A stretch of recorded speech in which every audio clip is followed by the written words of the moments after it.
Hello friend, welcome to Shivam classes Dhanbad. मैं अक्षय। आपका जो मैथ का सेशन चल रहा था उसी सेशंस को कंप्लीट करते हुए हमारा ये नेक्स्ट वीडियो है। इससे पहले बहुत से वीडियो आ चुके हैं, आप प्लेलिस्ट बना हुआ है, आप जाके वहां से चेक कर सकते हैं। ठीक है, इसमें मैथ का काफी जबरदस्त सॉल्यूशन रहता है। मैथ के क्वेश्चन PYQ के लिए गए हैं। देखिए, जैसा कि मैं दिखा देता हूँ, देखिए ये LP CBT 2 का क्वेश्चन है, ये डिपार्टमेंटल एग्जाम का है, ये भी CBT 2 का क्वेश्चन है। LP क्या है, ये SI का क्वेश्चन आया हुआ है, NTPC में आया हुआ है, CBT 2 में आया हुआ है। इसी तरह से CBT 2 के क्वेश्चंस लिए गए हैं। सभी क्वेश्चंस उसी टाइप से लिए गए हैं, सभी PYQ में जो अच्छे अच्छे क्वेश्चंस पूछे गए हैं बोर्ड के साइड से, वो सभी क्वेश्चंस को कंपाइल करके यहाँ पे वीडियो बनाया गया है। सॉल्यूशंस काफी अच्छा मिलेगा, यूनिक सॉल्यूशन मिलेगा। ऑप्शंस के थ्रू कैसे फास्ट वे में बना सकते हैं, सभी को टेक्निक को मैं बताऊंगा। ठीक है, तो चलिए स्टार्ट करते हैं वीडियो को स्टार्ट करने से पहले मैं बता देता हूं, ये जो भी क्वेश्चंस लिए गए हैं वो केएन पब्लिकेशन का एक बहुत अच्छा बुक आता है क्वेश्चन बैंक के नाम से। 2018 से लेके 2023 तक के जितने भी क्वेश्चन थे सभी क्वेश्चन को कंपाइल करके कुल मिला के 255 सेट का बुक बना दिया गया है। अगर आप लोग इन किसी भी एग्जामिनेशन का प्रिपरेशन करते हैं, NTPC, group D, LP, SI, किसी भी एग्जाम्स का प्रिपरेशन करते हैं तो आप ये वाला बुक ले सकते हैं। वैसे स्टूडेंट जो कि बिगिनर है, नए नए स्टार्ट किए हैं, उनको चैप्टर वाइज चाहिए, चैप्टर वाइज में दिक्कत होता है, तो मैथमेटिक्स का चैप्टर वाइज भी बुक अवेलेबल है 7800 के नाम से, ये भी आप ले सकते हैं। साथ में वैसे स्टूडेंट जो कि सिर्फ NTPC का प्रिपरेशन करते हैं, NTPC का फॉर्म फिल किए हैं, वो NTPC का PYQ आया हुआ है, वो मार्केट से ले सकते हैं। ठीक है, तो कुल मिलाकर ये था सारा मैथमेटिक्स के बुक के बारे में। तो चलिए स्टार्ट करते हैं अपने क्वेश्चन पे। हमारा जो पहला क्वेश्चन है वो क्वेश्चन है कि दिया हुआ है कि 4 का यहाँ पे देखिए किया हुआ क्या है, जैसा क्वेश्चन में मेंशन किया हुआ ना, आप इसका सॉल्यूशंस भी वैसा ही कीजिएगा। देखिए यहाँ पे क्या मेंशन है, जैसे एक टर्म आप जानते हैं कि 4 का पावर क्यू को हम 64 लिख सकते हैं। ठीक है, यहाँ तक तो किसी को दिक्कत नहीं है। अच्छा, यहाँ पे देखिए क्वेश्चन में 4 का पावर 4 है, तो यहाँ हम ऐसे लिख सकते हैं क्या, 64 × 4 ये लिखा जा सकता है। इसका होल स्क्वायर करना है, साथ में 1/64 का होल स्क्वायर। ये सब कब कैसे जाएगा, ये सब रूट के अंदर है जो कि स्क्वायर लगा हुआ है, +10 करना है। अच्छा, इसका मैं शॉर्ट सॉल्यूशन बता देता हूं, पहले देख लीजिए। पहला क्या है, किसी भी टर्म का स्क्वायर लगा के उसमें 10 जोड़ना है तो फाइनली संख्या आएगा। किसी भी कोई भी जो टर्म आएगा उसका स्क्वायर करना है, उसमें 10 जोड़ना है तो फाइनल संख्या आएगा। तो मतलब क्या है कि जो ऑप्शन है, ऑप्शन में से 10 घटाएंगे तो किसी ना किसी का स्क्वायर होना चाहिए। अगर इसमें से 10 घटाते हैं तो 334 आता है, किसी का स्क्वायर नहीं है। इसमें से 10 घटाएंगे 234, किसी का स्क्वायर नहीं है। इसमें से 10 घटाएंगे तो 356, किसी का स्क्वायर नहीं है। इनमें से 10 घटाएंगे तो 256 आता है, 256 स्क्वायर होता है जो कि 16 का होता है। आपका ऑप्शन डी सही हो जाएगा। ठीक है, आप बिना क्वेश्चन को सॉल्व किए बना सकते हैं यहाँ से। ठीक है, तो ये था बिना सॉल्व किए बनाने का। अब हम चलते हैं बेसिक से बनाने का टेक्निक का। इसको हम लिख सकते हैं 64 का होल स्क्वायर इंटू 4 का होल स्क्वायर डिवाइडेड बाई 1/64 का होल स्क्वायर। ये सब स्क्वायर में लगा हुआ है, +10 है। यहाँ से देखिए ये वाला टर्म कट गया, यहाँ बचेगा 16 का स्क्वायर बचेगा, मतलब 256 में से 10 जोड़ेंगे तो क्या आ जाएगा, 356, जो कि आपका सही आंसर था। सॉरी 266 ना, 266 इसका सही आंसर था। 256 में से 10 जोड़ेंगे तो 266 आएगा, जो कि सही आंसर होगा 266। ठीक है, तो ऑप्शन डी लगा के आप आगे बढ़ सकते हैं, जिसका मैंने पहले ही बेसिक मेथड मतलब एडवांस मेथड बता दिया, जो कि आप फास्टली बना सकते हैं। ठीक है, आप उसी मेथड से बनेगा अगर एग्जाम में आता है। समय बर्बाद करने से फायदा नहीं है, समय बचाइएगा। यही वाला समय आप GS में लगाइएगा, साइंस में लगाइएगा। बायोलॉजी का क्वेश्चन अब आने लगा है आपके पास न्यूमेरिकल फॉर्म में, फिजिक्स आने लगा, वहां भी समय लगेगा। ये सब समय बचाइएगा तो वहां पे जाके आप अच्छे सही से बना सकते हैं। फास्ट आपको हड़बड़ी नहीं होगा समय क्वेश्चंस को बनाने में। ठीक है, अब देखिए सेकंड क्वेश्चन है हमारा।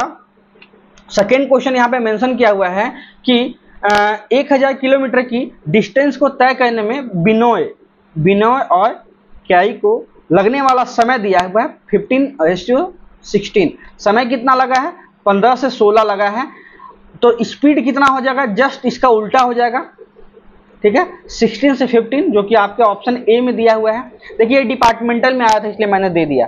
हो सकता है, इसका मतलब ये नहीं कि क्वेश्चन आसान है तो ये आएगा नहीं, इसका मतलब ये है डिपार्टमेंटल के क्वेश्चन ज्यादातर रेलवे एग्जामिनेशन क्या करती है ना, अपना सेम टू सेम क्वेश्चन पूछती है, इसलिए मैं ये करवा देता हूँ कि अगर आपके एग्जाम में ये सेम आए तो आप 16/16 लगा के आप आगे बढ़ सकते हैं। ऑप्शन ए मार दीजिएगा, वहां पे भी देखिएगा ऑप्शन सेम आएगा, ठीक है। एक गिफ्ट बॉक्स में 10 कड़े हैं, एक गिफ्ट बॉक्स है, इसमें 10 कड़ा है। कितना कड़ा है? 10 कड़ा है, ठीक है, यहाँ तक कोई दिक्कत नहीं है, 10 कड़ा है। प्रथम 4 कड़ों का औसत वजन कितना है? 30 ग्राम है, ठीक है। और शेष 6 कड़ा का औसत वजन कितना है? 31 ग्राम है, ठीक है। आपसे पूछा गया सभी कड़ों का औसत वजन कितना होगा। सभी कड़ों का देखिए, यहाँ 30 है, यहाँ 31 है। अच्छा, 31 को हम ऐसे लिख सकते हैं 30 + 1 एक्स्ट्रा आया है, तो सभी 10 कड़ों का औसत वजन भी 30 ही होगा। एक जो चेंज आया ना, वही चेंज आपको एक्स्ट्रा दिखने को मिलेगा। एक चेंज हुआ 6 पे, तो 6 × 1 ये टोटल डिवाइड हो जाएगा सभी कड़ों में, 6 4 10 कड़ा में डिवाइड हो जाएगा। आपका कितना हो जाएगा? 30 + 6/10, जिसको हम लिख सकते हैं 30 + 0.6, क्या आ जाएगा? 30.6। कितना है? 30.6 कहाँ है आपका? ऑप्शन डी में दिया है 30.6। आपका 30.6 ऑप्शन सही हो जाएगा, जो कि ऑप्शन डी आ जाएगा। आप ऑप्शन डी लगा के आगे बढ़ सकते हैं, ये सही हो जाएगा, ठीक है। देखिए, ये भी अच्छा क्वेश्चन है। यहाँ पे आपसे पूछा क्या गया है कि ट्रेलिंग शून्य कितना है, ठीक है। आपसे यहाँ पूछा गया है कि जब 76 का दिया हुआ है, आपसे पूछा है इसमें नंबर ऑफ शून्य कितना आएगा। अच्छा, शून्य बनता कैसे है, यहाँ पे ध्यान देने वाली बात है। शून्य का मतलब क्या है? ऐसा शून्य, ये शून्य नहीं, शून्य का मतलब कोई संख्या के बाद शून्य, वो पूछा जाए आपसे, ठीक है। इसका मतलब क्या? इसका मतलब है, मैं बता देता हूं, अगर 76 को अगर हम खोलते हैं तो ऐसे लिखते हैं ना, 76 × 75 × 74 ऐसे लिखेंगे, तो इसमें कितना शून्य आएगा, नंबर के बाद कितना शून्य आ सकता है, ये आपसे पूछा गया है, ठीक है, ये आपसे पूछा गया है। अच्छा, शून्य बनता कैसे है?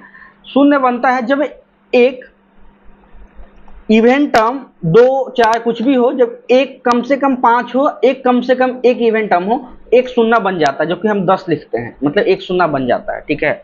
ये एक शून्य बन जाता है, यहां तक तो किसी को डाउट नहीं होने वाला है। इसका मतलब क्या है कि 76 में कितना 5 है या कितना शून्य है, अगर हम निकाल ले तो हमारा आंसर बन जाएगा। कितना 2 है या कितना 5 हम निकाल ले तो बन जाएगा। 2 निकालना थोड़ा सा टफ होता है, क्योंकि देखिए बड़ा टर्म में 2 बहुत सा हो सकता है, लेकिन 5 लिमिटेड होता है। तो 5 के लिए हम क्या करते हैं, इन टर्म को डिवाइड करते हैं 5 से डिवाइड करते हैं, तो कितना आ जाएगा? 15 × 5 = 75, ठीक है, 15 आ गया। उसके बाद बचा कितना? 1 बचा ना, कितना बचा? 15 × 5 = 75 हुआ, ठीक है, तो 75। अब देखिए, अगले ही 15 को डिवाइड करेंगे 5 से, तो कितना बार में चला जाएगा? 3 बार में, तो यहाँ 15 आ जाएगा और +3, टोटल कितना हुआ? 18 हुआ। यहाँ जो डिविडेंड होगा ना, डिविडेंड को ही डिवाइड करते हैं, तब तक डिवाइड करते हैं जब तक कि जो डिवाइड करने वाली संख्या है, मतलब 5 है, 5 से छोटी संख्या ना आ जाए, तब तक डिवाइड कीजिएगा, सबको जोड़ दीजिएगा, आंसर आ जाएगा आपके पास, ठीक है। रिमाइंडर को हम स्किप करते चलेंगे। जैसे यहाँ पे आपको कंफ्यूजन होगा, 75 लिखे तो 76 है, तो 1 कहाँ गया? 1 इसलिए नहीं लिए ना, 1 में शून्य नहीं होता है, 1 में शून्य नहीं होता है। अगर छोटा टर्म आ जाएगा तो उसको छोड़ते चलेंगे, ठीक है। यहाँ पे जब डिवाइड होगा तब तक डिवाइड करेंगे जब तक 5 से छोटा ना आ जाए, तब तक हम इसको डिवाइड करके सबको जोड़ देंगे, तो आंसर आने वाला है आपके पास, ठीक है। बोला गया है, अगला क्वेश्चन है, एक स्टेशन मास्टर ने एक आयताकार डिजिटल बोर्ड की लंबाई 3 सेंटीमीटर बढ़ाने और चौड़ाई 3 सेंटीमीटर घटाने का डिसीजन लिया। बोर्ड के क्षेत्रफल में होने वाला कुल चेंज आपसे पूछा गया। कुल चेंज कितना होगा आपसे पूछा गया, कुल चेंज कितना होगा आपसे पूछा गया है। देखिए, अगर किसी टर्म को 3% बढ़ाते हैं, फिर इसी टर्म को 3% घटा देते हैं, अगर किसी टर्म को 3% बढ़ाएं, उसी को ही 3% कम कर दिए, ओवरऑल चेंज क्या होगा? ओवरऑल चेंज हमेशा कमी होगा, माइनस में आएगा। तो वृद्धि तो नहीं होगा, ऑप्शन बी नहीं होगा, ऑप्शन सी नहीं होगा। अब इसका शॉर्टकट कैसे था? शॉर्टकट था, जो जैसे स्क्वायर है ना, तो 3 का स्क्वायर होगा डिवाइडेड बाई 100, ये मैंने बताया था आपको शॉर्टकट। जैसे लास्ट में 9 आने वाला है, ठीक है, तो 6 तो नहीं आएगा, आपका ऑप्शन डी होगा, जो कि 9 में खत्म होता है, ऑप्शन डी सही हो जाएगा। आप इसको कंप्लीट सॉल्व मत कीजिएगा, ठीक है। इसी टाइप का अगला क्वेश्चन होगा, वो आप खुद बनाइएगा। देखिए, अगले क्वेश्चन पे चलेंगे। अगला क्वेश्चन है रूट अंडर 19.36 है प्लस रूट अंडर 77.44 है। इसी टर्म को जब डिवाइड करना 2 से कैसे डिवाइड करते हैं, ठीक है, यहाँ पे ये क्वेश्चन है आपके पास। अच्छा, इसका देखिए बहुत सा यूट्यूब में शॉर्टकट होता है, ट्रिक बताते हैं लोग कि इनका ये वाला याद रखिए, ये वाला याद होना होगा आपका रूट निकालने के लिए, किसी का स्क्वायर निकालने के लिए, बट ये ऐसा नहीं है। दिमाग में कितना चीज फिट रखिएगा, भूल जाइए, भूलने का ज़्यादा चांसेस होता है, तो हम उस चीज़ों को याद नहीं रखेंगे जो कि कन्फ्यूजन पैदा करता है, ठीक है। इसका निकालते कैसे हैं बस इतना आप ध्यान रखिए। यहाँ मैं थोड़ा सा शॉर्ट यहाँ बता देता हूँ, ये बस आपको ध्यान रखना है कि जैसे हम ये जानते हैं कि 40 का कितना होता है, 40 का अगर आपसे स्क्वायर पूछा जाए तो 1600 होता है, ठीक है। 50 का कितना होता है, 2500 होता है। तो ये वाला जो टर्म है 1936 इसी के बीच का टर्म है, ठीक है, इसी के बीच का है, मतलब 40 से 50 के बीच का है।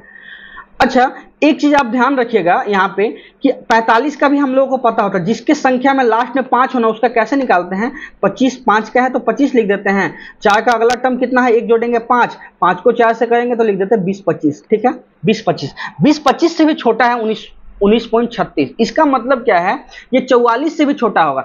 44 से छोटा ऐसा कौन सा टर्म है जिसके लास्ट में गुना करने पे 6 आता है, जो कि है 44, 4 चौक 16, लास्ट में 6 आएगा। ये हम क्या लिख सकते हैं, इसको 4.4 लिख सकते हैं। यहाँ तक किसी को दिक्कत होगा तो बताइएगा, यहाँ तक माइट भी चांसेस है कि दिक्कत नहीं होने वाला है, ठीक है, बिना याद किए आप लिख सकते हैं।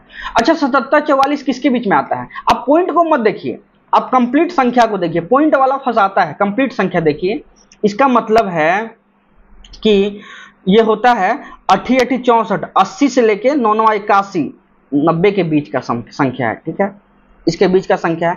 अच्छा, 85 वाला भी हम लोग को याद होता है। 85 वाला क्या होता है, 85 का होता है 72 25, ठीक है, 72 25 से ज्यादा है, मतलब 85 से ज्यादा होगा। 85 से ज्यादा ऐसा कौन सा टर्म है जिसके लास्ट में गुना करने से 4 आता है, 8 आता, 80 80 64 लिखते हैं, मतलब कि डेफिनेटली ये 8.8 है। डिवाइड इसको 2 से कर दीजिए, कितना हो गया,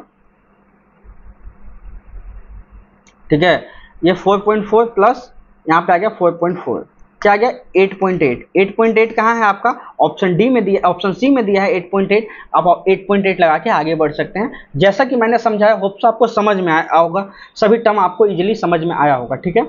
इस तरह से क्वेश्चन को बनेगा, क्वेश्चन आपको तंग नहीं करने वाला, फंसिएगा नहीं क्वेश्चन में। चलेंगे अगले क्वेश्चन पे। ये क्वेश्चन अच्छा है, इंपॉर्टेंट क्वेश्चन है, इस टाइप के क्वेश्चन पूछे जाते हैं, देख लीजिएगा अच्छे से। यहाँ पे दोनों तरीका बताऊंगा, शॉर्टकट भी।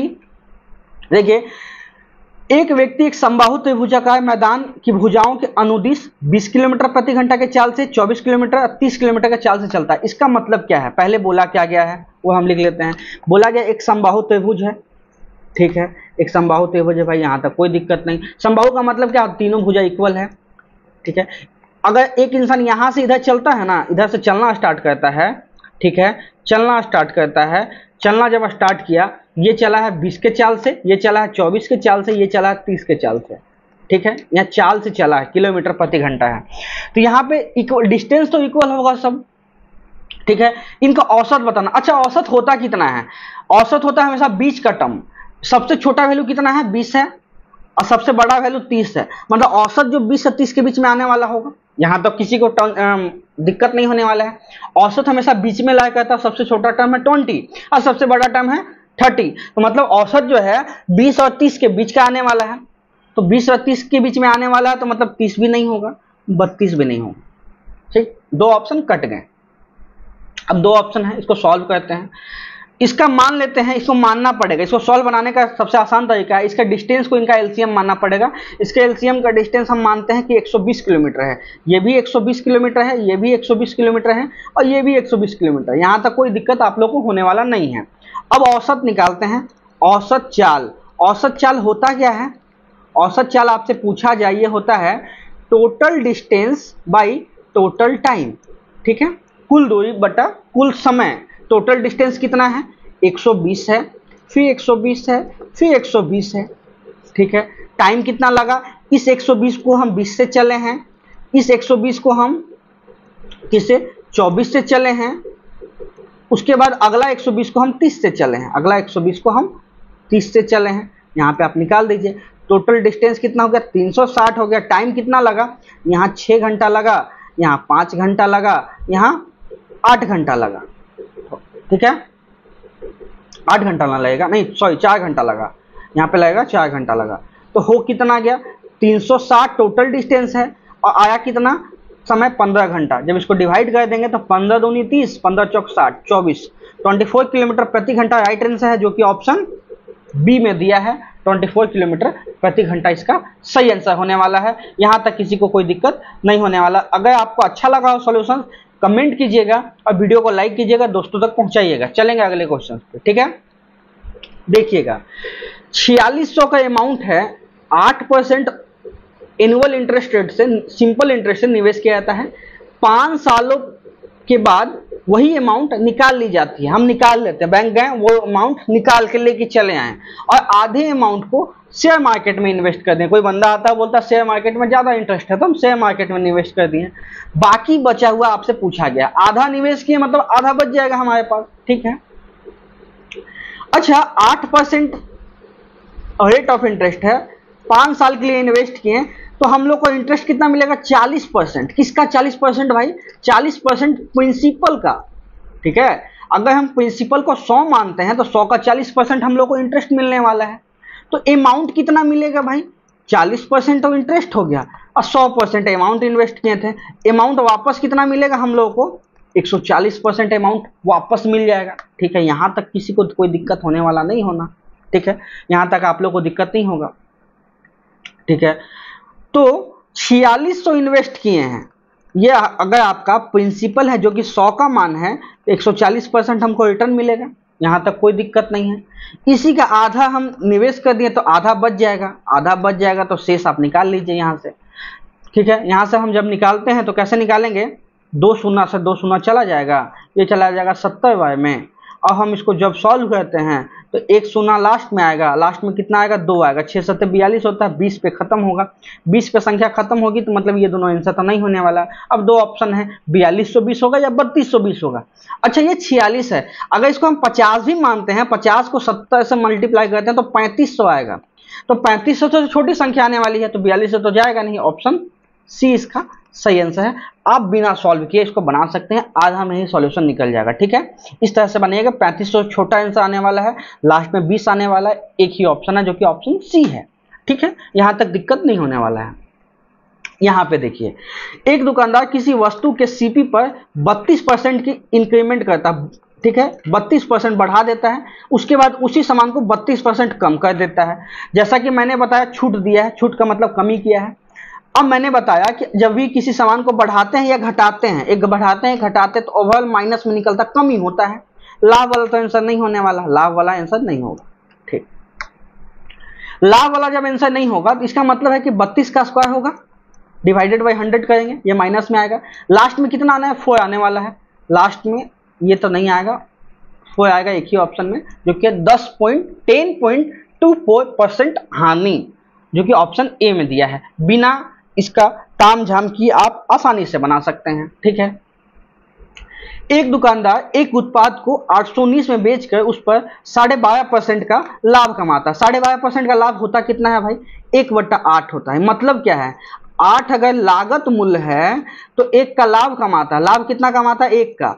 लागत मूल्य है, 1 का लाभ कमाता है, तो बेचता कितना में है भाई, बेचता है, लागत 8 है, बेचता है 1 ज्यादा में, मतलब कि 9 में बेचता है। ठीक है, यहां तक सेलिंग प्राइस 9 है, बट क्वेश्चन के अकॉर्डिंग तो बेचा है 819 में, मतलब 9 का मान 819 है। आपसे लागत मूल्य पूछा गया, मतलब 8 का मान पूछा गया है, आप निकाल दीजिए यहाँ पे।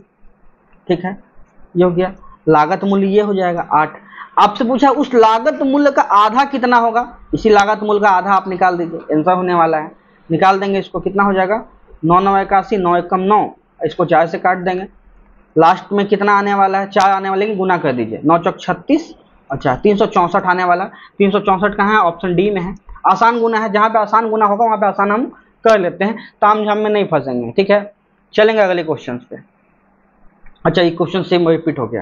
ठीक है, 32% का लाभ, 32% का हानि, लाभ नहीं होने वाला है, और 4 लास्ट में 4 आने वाला, क्योंकि 2 दूनी 4 होता है, ऑप्शन ए सही हो जाएगा, डी भी नहीं होगा। ठीक, चलेंगे अगले क्वेश्चन पे। उन संख्याओं का गुणनफल निकालना है जो लघुत्तम और महत्तम दिया हुआ है। लघुत्तम का मतलब क्या होता है? लघुत्तम का मतलब एलसीएम होता है। एलसीएम 30 दिया है, एचसीएफ 9 दिया है। अच्छा, लघुत्तम महत्तम अगर आपको पता नहीं होगा तो बड़ी संख्या एलसीएम होती है, छोटी संख्या एचसीएफ होती है, ये भी आप ध्यान रखिएगा। बड़ी संख्या एलसीएम, छोटी संख्या एचसीएफ। ठीक, दो संख्या का गुणनफल निकालना है। होता क्या गुणनफल? एक फॉर्मूला होता है हमेशा, एलसीएम इंटू एचसीएफ। दोनों संख्याओं का मल्टीपल हमेशा सेम रहता है। एलसीएम कितना दिया? 30, एचसीएफ दिया 9, कितना हो जाएगा? 9 या 27, 270। 270 कहाँ है? ऑप्शन डी में दिया 270, आप लगा के आगे बढ़ सकते हैं। यहाँ तक कोई दिक्कत नहीं होने वाला है। देखिए, ये भी देखिए, पहले शॉर्टकट देखिए। एक बल्ब, ये देखिए आया आपके टेक्नीशियन में आया हुआ है। एक बल्ब निर्माता कंपनी ने पाया कि उसके कुल उत्पाद का 11% भाग खराब निकल गया। यदि दो सहित उत्पादों की संख्या 2047 है तो खराब उत्पादों की संख्या कितना है? खराब उत्पाद कितना हो गया? 11% खराब हुआ है, मतलब 11 का मल्टीपल होने वाला है वो। 11 का मल्टीपल चेक कर लेंगे। 4 2 6 में से 3 गया, 6 नहीं होगा ये। 8 में से 5 गया, 3 नहीं होगा ये।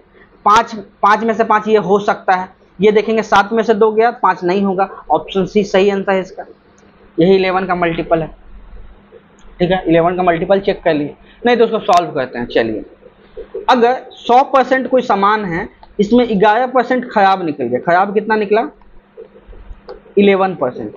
तो सही कितना है? सही कितना है सामान? सही है 89%। ठीक है, 2047 जो है वो सही दिया है, 2 सहित, मतलब 89 का मान दिया है। आपसे 11 का मान पूछा है, तो हम लास्ट में बता देंगे। 9 या 27, लास्ट में 3 आने वाला। 3 को 1 से करेंगे तो लास्ट में 3 एकम 3 आने वाला है। 3 एकम 3 एक ही ऑप्शन में है, ऑप्शन सी। ठीक, काट लीजिएगा, सही आंसर आ जाएगा आपके पास।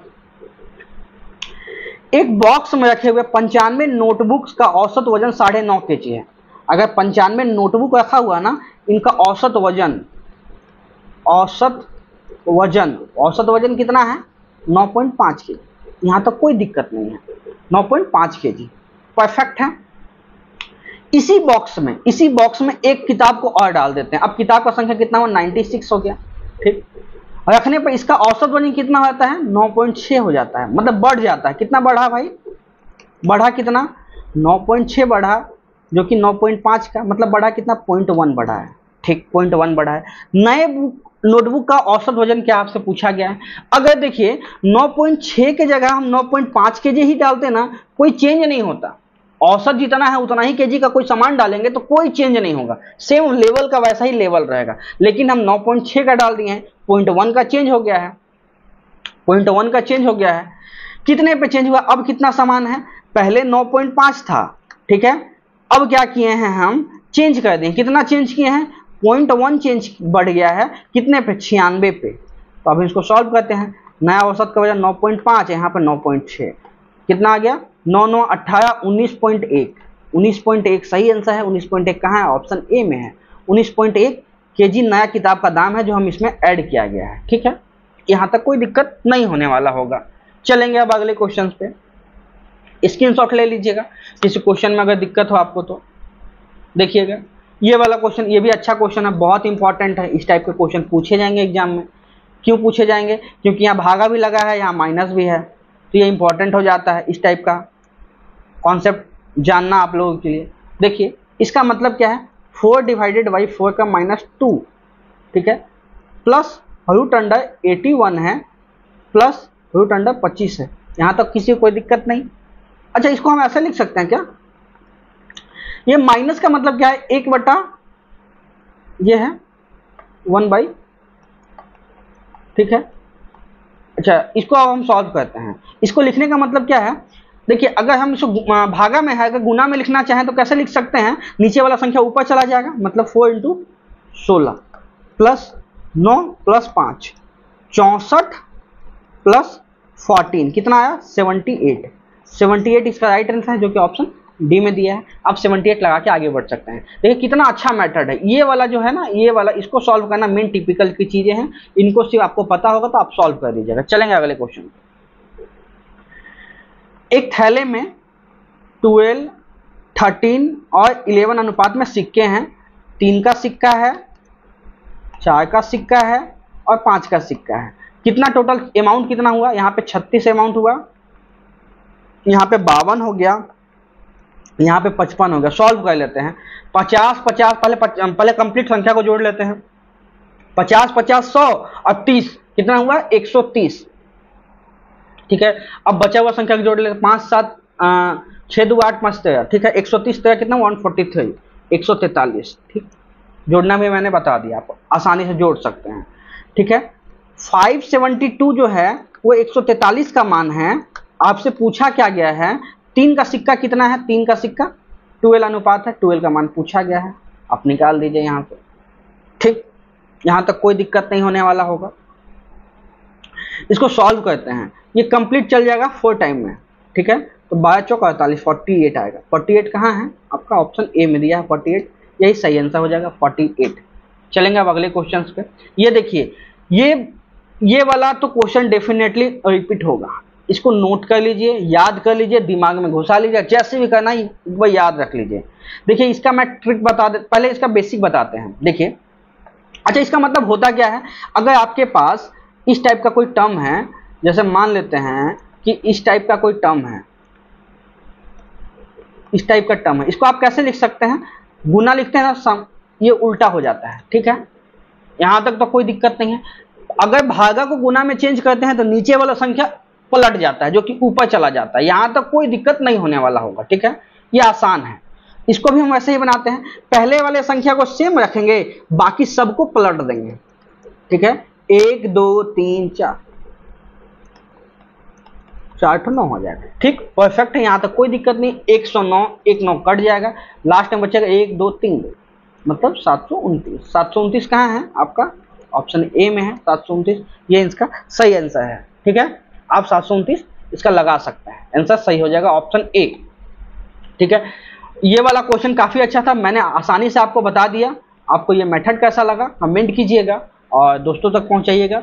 ये था कंप्लीट सॉल्यूशंस। ठीक है, तो होप्स आपको वीडियो पसंद आया होगा। ऐसा ही वीडियो देखने के लिए चैनल को सब्सक्राइब कर दीजिए और इसका एनोटेशन डाउनलोड करने के लिए टेलीग्राम चैनल पे आप लोग का एनोटेशन मिल जाएगा। ठीक है, वीडियो को यहीं तक रहने देते हैं। वीडियो को देखने के लिए धन्यवाद।